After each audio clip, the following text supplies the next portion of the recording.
Bonjour à tous et bienvenue dans ce nouvel épisode de Slash Together. Alors, c'est un épisode spécial, un hors-série spécial Noël, qui a été déposé au pied du sapin le 24 décembre, enfin dans la nuit du 24 au 25. Alors, qui dit épisode spécial, dit thématique un petit peu de saison.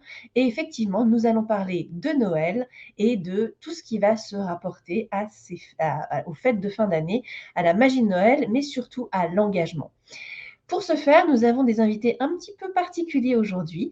Il s'agit de Dimitri, 8 ans, Héloïse, 12 ans et Octave, 14 ans, qui vont répondre à mes questions sur la thématique de Noël. Nous allons donc pouvoir écouter leur interview, à la suite de laquelle je pourrai analyser leurs réponses pour faire des parallèles avec l'engagement et avec la gamification. Toute l'équipe vous présente ses excuses pour la qualité audio de l'interview des enfants, qui n'est pas au top du début à la fin, mais normalement, vous pourrez quand même les écouter et les comprendre sans aucun problème. Alors, sans plus attendre, je vous laisse écouter l'interview des enfants et nous nous retrouvons juste après. Alors, d'abord, est-ce que vous pouvez vous présenter l'un après l'autre en donnant juste votre prénom, votre âge, et puis on va commencer comme ça. Nous retrouvons juste après. Dimitri, j'ai 8 ans. Je m'appelle Octave et j'ai 14 ans. Moi, je m'appelle Héloïse et j'ai 12 ans. Ok. Alors, maintenant, je vais poser une question et ce sera pour chacun. On va commencer, on va faire dans le même ordre. On va faire Dimitri, Octave, Héloïse. Je vais poser une question. Héloïse, comme ça, elle a le temps de réfléchir à ses réponses. Alors que Dimitri, il va falloir y aller du tac au tac. Alors, Dimitri, est-ce que tu fais chaque année un calendrier de l'Avent ? Oui. Et alors, pour toi, qu'est-ce que c'est le calendrier de l'Avent ? Qu'est-ce que ça représente ? C'est quelque chose qui t'excite un petit peu quand même avant Noël, qui t'excite un petit peu plus et qui t'excite. Pourquoi ça t'excite un petit peu plus ? Ça t'excite un petit peu plus parce que tu sais pas ce que tu récupères dans ton calendrier. Ça t'excite un petit peu. Quand tu ouvres, tu récupères, tu vois ce que c'est et t'es à peu près content, non ? Ça t'excite un petit peu. Ça c'est toi qui me dis, si t'es content ou pas. Tu récupères. Ok.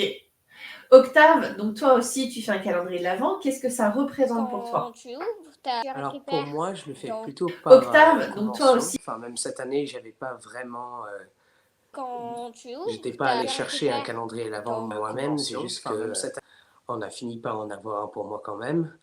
Donc pour moi, c'est un peu juste parce que c'est la tradition d'avoir un calendrier de l'Avent et puis c'est donc pour moi c'est tous les matins avant Noël et donc ça met un peu l'ambiance pour le 24 décembre. D'accord. Et donc tous les matins avant Noël, pour moi le calendrier de l'Avent, c'est surtout un calendrier pour les jours avant Noël. Donc ça, tous les jours t'as un truc qui te rappelle que Noël, ça devient de plus en plus proche. Et alors, pareil, on commence par Dimitri. Qui te rappelle que Noël... Est-ce que le calendrier de l'Avent, ça te rappelle... Est-ce que quand tu commences le calendrier de l'Avent, ça change ton comportement ? Est-ce que, par exemple, tu es plus sage parce que tu sais que Noël va arriver ? Ouais. Ouais. Octave ? Je trouve pas, ça me met, ça met de l'ambiance, donc je sais, comme Héloïse a dit, c'est un peu un compte à rebours pour Noël, mais je pense pas que ça affecte beaucoup la manière dont je me comporte. Est-ce que c'est une question d'âge ? Est-ce qu'avant ça changeait quelque chose ou pas ? Je pense qu'avant, c'est un bon truc à avoir pour savoir qu'il faut commencer à être plus gentil et à faire moins de bêtises pour avoir plus de cadeaux à Noël. Et je pense qu'avec l'âge, ça diminue un peu. Pour moi, ça change. Je suis juste beaucoup plus excitée pour Noël parce que tous les jours, j'ai un rappel. C'est plus proche, c'est encore plus proche, c'est encore plus proche. Donc c'est de plus en plus excitant. D'accord. Et alors, justement, quand on commence à parler de Noël, qu'est-ce qui vous donne envie d'avoir Noël ? Et alors, que ça vous plaît? Est-ce que c'est la perspective des cadeaux? Est-ce que c'est la perspective d'être ensemble? Qu'est-ce qui vous donne envie? Décoration. Et alors, justement... Moi, c'est plutôt la décoration. Parce que parfois, je trouve les décos jolies et malines. Parce que parfois, je trouve les décos jolies assez bonnes à faire. Et j'aimerais bien savoir en faire. Mais parce que parfois, Mais voilà. D'accord. Et j'aimerais bien savoir en faire. Mais... Pour moi, c'est... Moi, je trouve que c'est principalement le fait de pouvoir voir la famille et d'avoir des vacances, parce que juste avant, on a une semaine d'examen. Donc, c'est un peu la relâche après, et le fait pas beaucoup de devoirs. Donc, c'est un peu des vacances sympas en famille. Et puis, juste en général, la relâche après, l'hiver à Londres. Donc, je trouve ça, des vacances, c'est cool de pouvoir avoir des vacances et pouvoir aller se promener avec tous les hivers à Londres, très joli et les lumières quand il commence à faire noir. Moi, je suis un peu comme Octave sur ça. Le fait qu'on est tous réunis en famille pour Noël, qu'on voit notre famille, qu'on a une excuse pour avoir des vacances et des choses comme ça. J'aime aussi un petit peu la perspective des cadeaux parce que ça rend tout le monde beaucoup plus heureux. C'est comme un anniversaire mondial. J'aime beaucoup, donc tout le monde est super excité. J'aime aussi un petit peu la perspective des cadeaux parce que ça... J'aime beaucoup. Et alors, est-ce que vous pensez qu'il faudrait faire est-ce qu'il faut penser que, par exemple, pour Pâques ou pour d'autres fêtes, pour les anniversaires, il faudrait faire cette espèce de système de countdown comme avec un calendrier de l'Avent ou avec peut-être d'autres choses qui pourraient créer cette espèce d'attente? Ok. Ouais, peut-être. Attente. Moi, je trouve que, par exemple, pour Pâques, ça peut être sympa, mais je trouve qu'aussi que Pâques, c'est moins par exemple, pour Pâques, c'est moins une grosse fête. Je trouve aussi que Noël, on est en famille, on mange le dîner. Juste après ça, on a le Nouvel An. Alors peut-être pour le Nouvel An, ça pourrait être bien, mais pour Pâques, je trouve pas forcément. Peut-être pour les anniversaires, ça pourrait être intéressant comme système, mais oui, c'est marrant à envisager. Ok, Héloïse? Moi aussi, je pense que ce serait une bonne idée C'est marrant à envisager. Mais pour des dates dont on se souvient qui sont importantes à nous. Donc ça peut être Pâques pour certaines familles ou pour d'autres choses comme les anniversaires. Et ça dépend vraiment de la personne. Très bien. Je vais revenir sur le calendrier de l'Avent parce que est-ce que vos parents en ont un? Ouais. Je vais revenir sur le calendrier. Et comment est-ce que vous trouvez qu'ils sont très, on va dire, très, très disciplinés avec le calendrier de l'Avent, que c'est quelque chose que eux aussi ils attendent ou pas du tout? Non, ils n'attendent pas.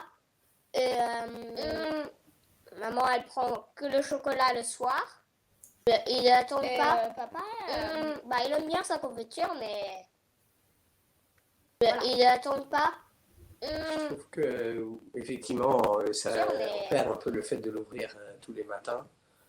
Et ça s'adapte, donc c'est moins des jouets Lego et c'est plutôt des choses à manger qui ont plus d'intérêt pour des adultes. Mais oui, c'est moins discipliné, c'est sûr. Ouais, parce que papa, maman, même quand ils sont pas là, comme ils sont à New York, un truc comme ça, ils partent et après quand ils reviennent, ils ouvrent 15 cases et ils ouvrent genre 3 cases. Maman, même quand ils sont pas là, ils sont pas exactement focalisés sur ça. Ok. Pour vous, c'est quoi la magie de Noël? Sur ça. Un petit peu la vitesse. Magie de Noël. Pas, tu vois, les trucs multicolores qui vont pouf, qui explosent. Magie de Noël. Ouais. Moi, c'est le fait de se réunir en famille et d'avoir un peu. Ouais, c'est surtout ça, et les vacances. Moi, c'est surtout quand tout le monde met les belles lumières qui brillent pendant la nuit quand la famille, quand tout le monde est à la détente, que les professeurs ne sont pas trop tout le monde met les belles, qu'on a nos vacances, qu'on voit notre famille, et quand la famille, quand tout le monde est à la détente, c'est trop bien. D'accord. Et si vous deviez imaginer, je sais pas moi, un Noël idéal, qu'est-ce que ce serait? Noël idéal, ce serait, tu te réveilles et tu vois tes cadeaux dans ton jardin. Après, tu vas le voir dans ton jardin et après, tu partages avec tes voisins, tes voisines et les autres personnes comme ça pour avoir un Noël très familial. D'accord. Moi, ce serait plutôt, d'avoir le matin de Noël avec l'excitation que ça incite, et après de passer la journée en famille, d'aller en ville ou d'aller en campagne, et après et passer du temps ensemble. Moi, c'est surtout, ça Et pourrait après, être que tout le monde a ce qu'il veut pour Noël. Après, qu'on aille dehors, moi, c'est surtout qu'on se balade, qu'on passe la et journée après ensemble, qu'on prépare la nourriture ensemble. C'est pas juste une personne qui va cuisiner toute la journée. Moi, c'est surtout Et qu'on soit ensemble, quoi. Mais là, ce que vous me dites sont des choses qui pourraient se passer presque tous les jours. Ah oui, Noël, c'est très bien comme ça. Mais alors, est-ce que ce que vous racontez là, c'est pas quand je dis le Noël idéal, vous me parlez de partage, d'être avec. Alors, est-ce que de pouvoir avoir des choses qui nous font plaisir, est-ce que c'est pas quelque chose qu'on devrait faire toute l'année? Ouais. Alors, je trouve que ça serait en théorie très sympa d'avoir ça toute l'année. Mais déjà que ça ne se présente pas forcément dans un contexte très sympa d'avoir ça toute l'année. Surtout, je pense qu'on apprécie. Mais déjà que ça se présente tous les jours, de toutes les semaines, de tous les mois, de tous les ans, par rapport à un moment en particulier. Mais déjà que ça se présente. Et surtout, si on veut après organiser des autres choses particulières dans l'année, on va finir par manquer le temps en famille qu'on aurait pu avoir ce jour-là, particulier dans l'année. Je trouve que ce serait bien de l'avoir plus souvent, mais c'est aussi bien de l'avoir qu'on aurait pu avoir ce jour-là. Donc en fait, il n'y a rien d'autre qui va se passer, ou c'est juste ça, et donc comme ça, on est jour-là. Donc en ensemble, et on peut tous en profiter ensemble. Il n'y a rien d'autre. Moi, je trouve que, un petit peu sur le point du Noël parfait, il n'y a rien d'autre. Qu'on a, nous, c'est un Noël qui est presque parfait, mais pas tout le monde a cette opportunité-là. Vraiment d'avoir, de voir toute leur famille, d'avoir ce qu'ils veulent pour Noël, les choses comme ça n'arrive pas pour tout le monde. Et ça, ce serait idéal parce que tout le monde aurait un Noël comme ça. Ça, ce serait parfait. Il n'y a rien d'autre. Mais aussi, et voilà, parce que tout le monde aurait un Noël. Donc en fait, ce qui fait un peu la magie de Noël, c'est aussi le fait que ce soit quelque chose d'un peu rare. C'est ça qui le rend précieux. Il n'y a rien d'autre. Le fait qu'il est unique. Parce qu'un nouvel an tous les jours, ça ne se ferait pas. Ou toutes les semaines, ça perdrait sa valeur par rapport à l'avoir justement une fois par an. D'accord. Ben, je vous remercie. Et nous voici de retour après l'interview de Dimitri, Héloïse et Octave, nos 3 franco-londoniens qui ont accepté de nous parler de Noël. Alors, on va essayer de comprendre un petit peu toutes les notions d'engagement qui se trouvent autour de cette fête et comment on peut les interpréter au travers des réponses aux questions que j'ai posées. La première chose, c'est le calendrier de l'Avent. Et c'est intéressant d'en parler parce qu'on a vu au cours des dernières années se développer le marché des calendriers de l'Avent. Quand j'étais gamine, le calendrier de l'Avent, c'était bien simple. On ouvrait les cases derrière lesquelles se trouvait un dessin. Puis sont apparus les chocolats. D'ailleurs, tous les chocolatiers ont commencé à faire leur propre calendrier. Et enfin, les marques ont diversifié les cadeaux qui s'y trouvent.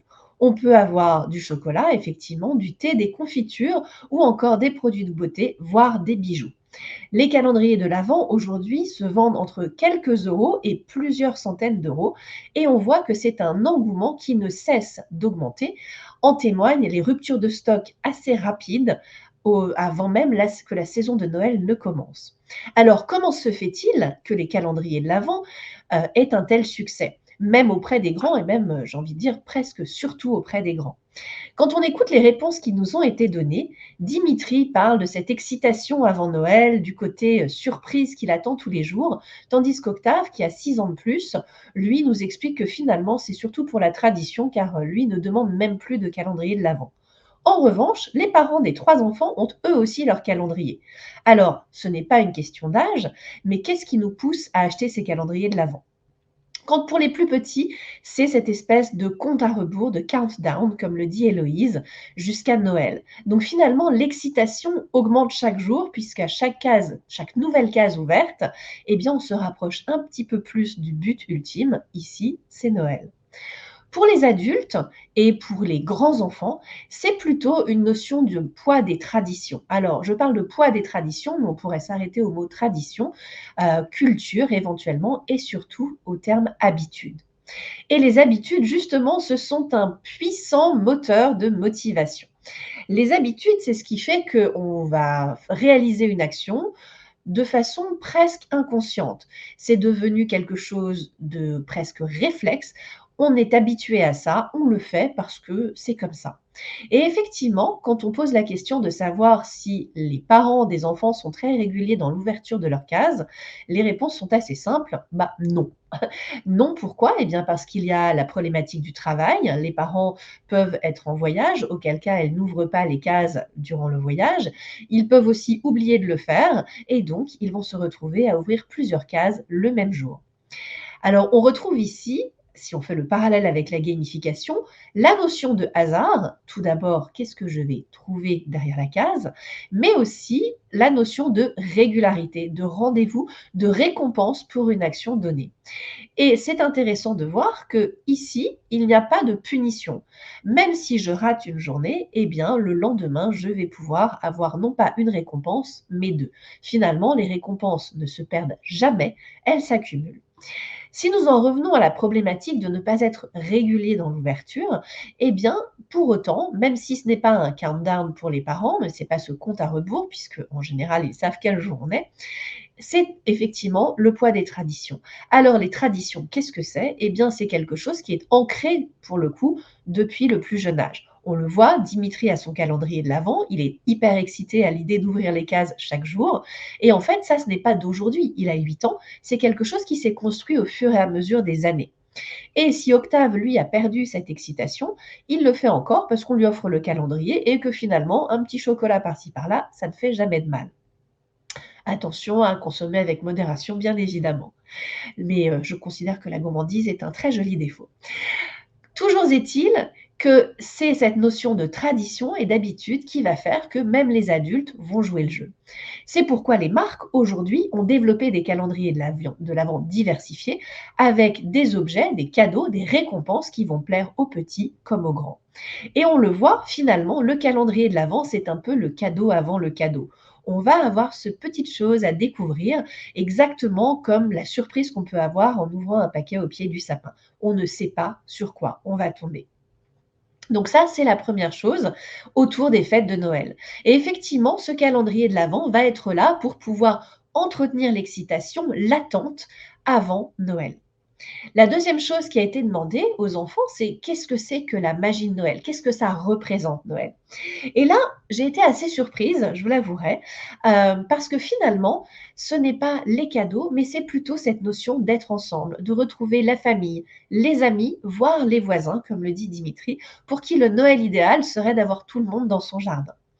Alors, c'est assez rigolo parce que on se retrouve non plus dans cette logique d'excitation par rapport aux cadeaux qu'on va obtenir, mais bien par rapport au moment qu'on va passer. Et ça, c'est hyper important. Ça retrouve aussi ce qu'on a en gamification, qui est la composante sociale. Alors ici, la composante sociale n'est pas d'exister par rapport aux autres ou d'avoir un statut particulier. J'ai été meilleur, j'ai un badge, j'ai un statut spécifique, mais bien le côté se retrouver, participer ensemble à quelque chose. J'ai aussi demandé aux enfants si le calendrier de l'Avent, par exemple, les poussait à changer de comportement. Et là aussi, on voit quelque chose d'intéressant. Dimitri est tout à fait conscient que du 1er au 24 décembre, il a intérêt à se tenir à carreau pour avoir des cadeaux. Pour Octave, il n'y a plus de changement de comportement. Pour autant, ça c'est ce qu'il déclare. Mais on se rend compte que quel que soit l'âge, quel que soit le degré de changement de comportement, le fait d'avoir le calendrier de l'Avent et surtout d'avoir tout le folklore qui va autour des fêtes, que ce soit les décorations, que ce soit les musiques de Noël, eh bien tout cela va jouer sur les usages et les habitudes. On va se retrouver dans cette notion d'esprit de Noël, on va être dans la préparation des festivités et tout ça va avoir un impact. Alors bien évidemment, l'impact ne sera pas le même selon ses croyances, selon ses habitudes et puis selon aussi bien évidemment ses moyens. Mais on voit que quelle que soit la religion aujourd'hui, Noël est devenu une fête mondiale, une fête qui s'est exportée dans la plupart des pays, même ceux dans lesquels les croyances ne sont pas du tout liées ni à la religion chrétienne, ni au mythe du Père Noël. Pour autant, ce mythe du Père Noël s'est exporté et a réussi à conquérir d'autres cultures qui vont aussi aujourd'hui s'intégrer ou en tout cas intégrer les festivités de Noël. J'ai vu dernièrement un très joli sapin de Noël sur lequel il y avait des symboles religieux de différentes religions. Donc on voit ici que finalement, tout ça fait partie d'une volonté de partager ensemble un moment festif et ce n'est plus forcément, ça le reste pour certains, mais ce n'est plus forcément une habitude et une tradition religieuse. Alors, sur le changement de comportement, on le voit aussi, la notion de générosité, de bienveillance est peut-être plus marquée, en tout cas chez certains, durant les périodes des fêtes, puisqu'il va falloir faire en sorte que chacun soit heureux. D'ailleurs, Héloïse le reconnaît, elle trouve que ces Noëls sont presque parfaits parce qu'elle a beaucoup de chance, mais elle reconnaît également que tout le monde n'a pas la chance d'avoir ce qu'il souhaite à Noël et de pouvoir avoir un réveillon, ou en tout cas une période des fêtes qui soit aussi bien que la sienne. Enfin, il y a la notion de Noël. Est-ce que finalement, on n'aimerait pas la voir tous les jours? Eh bien là encore, j'ai été assez surprise de la réponse qui m'a été donnée et qui vient renforcer toutes les théories de la motivation. Effectivement, si Noël était là chaque mois, eh bien, ça n'aurait plus rien de précieux. Ce qui fait que Noël est précieux, ce qui fait que cette période est particulière, c'est qu'elle n'arrive qu'une fois dans l'année. Et Héloïse nous parle d'un anniversaire mondial, mais effectivement, l'anniversaire, c'est une fois dans l'année, Noël, c'est une fois dans l'année. Octave renchérit en expliquant que si c'était tout le temps, en fait, on perdrait de cette magie, on perdrait de cet esprit de Noël qui pourtant est assez présent en ce moment, c'est le moins qu'on puisse dire. Donc ici, on retrouve cette notion de rareté, d'exclusivité, de quelque chose qui peut nous échapper et qui va nous échapper d'ailleurs, mais dont on sait que ça revient. Donc, on a cette espèce d'assurance de retrouver ça l'année qui suit. Enfin, un élément qui est assez intéressant, c'est ce que dit Dimitri à un moment quand il parle des boules de Noël en papier et qu'il dit qu'il aimerait savoir les faire. Et là, on retrouve une dernière composante qui est intéressante, et c'est cette notion de participer. Non pas simplement participer aux festivités, mais de créer quelque chose. Et on le voit avec des personnes qui vont être en cuisine, des personnes qui vont fabriquer des cadeaux, des personnes qui vont les emballer, des personnes qui vont aussi s'occuper du sapin. Et tout ça, finalement, est une notion d'être capable de participer, de faire quelque chose, de réaliser. Ici, l'action est plutôt physique. Ce n'est pas simplement s'engager de façon, on va dire, intellectuelle, mais c'est vraiment s'engager physiquement dans les préparatifs de Noël. Et ça revient aussi à une petite notion dont on parle assez régulièrement, qui est l'empowerment. Finalement, chacun, à son niveau, est capable de produire quelque chose et de faire en sorte que Noël soit une fête réussie. Alors, vous pourriez me poser la question de savoir, mais quel est le rapport pour des marques, pour des entreprises? Eh bien, c'est assez simple en réalité. Quand on voit cet engouement autour de Noël, pour des personnes dont c'est la culture, mais aussi bien des personnes dont ça ne l'est pas, quand on voit tout ce qui se passe au niveau des marques, au niveau de la créativité pour pouvoir justement avoir des messages engageants, eh bien, ça doit donner des idées ou tout du moins faire réfléchir. Comment aujourd'hui engager les clients? Comment engager les collaborateurs? Comment faire en sorte qu'ils aient envie de faire les choses, de la même façon qu'aujourd'hui on a envie de faire Noël. Alors attention, petit bémol, pour certaines personnes, Noël reste une fête sympathique, familiale, mais aussi très pesante, notamment parce qu'il y a justement beaucoup de choses à faire. Et ça aussi, ça doit nous donner à réfléchir. Finalement, ce qui est intéressant ici, c'est de se poser les questions de savoir comment faire participer les gens, leur donner envie de participer, comment faire en sorte qu'ils aient envie de participer avec d'autres, et puis de donner cette petite touche de magie qui va être liée à la rareté, au côté éphémère, mais aussi à la répétition. Répétition qu'on trouve dans le calendrier de l'Avent avec l'ouverture chaque jour d'une nouvelle case. Répétition qu'on trouve dans la régularité de Noël. On sait que ça arrive tous les ans le 25 décembre. Et donc, régularité, bien évidemment, de tous les mythes, de toutes les actions qui vont se retrouver autour. Petite chose à méditer, comment pourriez-vous faire en sorte que ce soit Noël, mais d'une façon différente, chaque jour, chaque semaine ou chaque mois de l'année? J'espère que ce podcast vous a plu. Toute l'équipe vous souhaite de joyeuses fêtes de fin d'année et nous nous retrouverons en 2024. J'espère que ça vous a plu. Toute l'équipe vous souhaite de joyeuses fêtes